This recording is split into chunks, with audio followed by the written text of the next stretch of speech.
Syria says terrorist groups and their sponsors have been behind atrocities such as Tuesday's suspected chemical attack in the city of Idlib.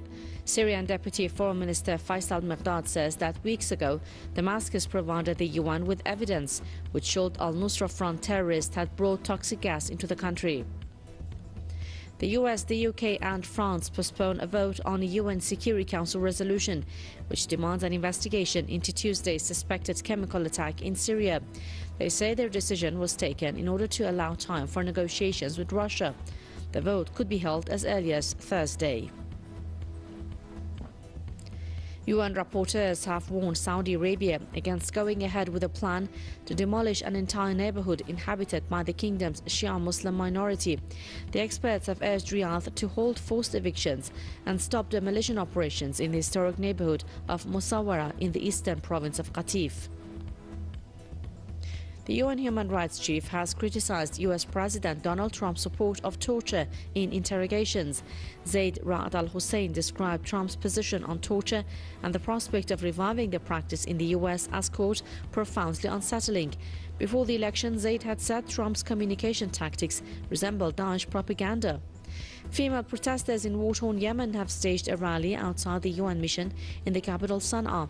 They called for the release of prisoners held by the Saudi-backed regime and criticized international organizations for ignoring the plight of the inmates. The protest was organized by an Ansarullah-affiliated committee.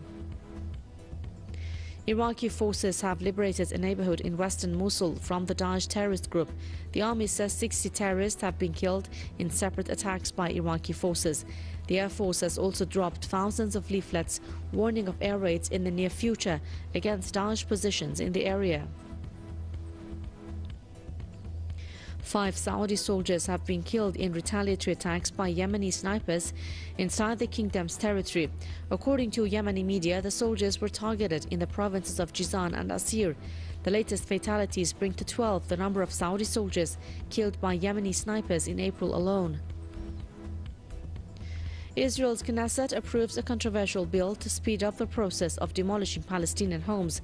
The legislation provides punishment of up to 3 years in jail and increases fines for those who build without permits. NGOs argue Palestinians are forced to build homes as Israel refuses to approve construction permits.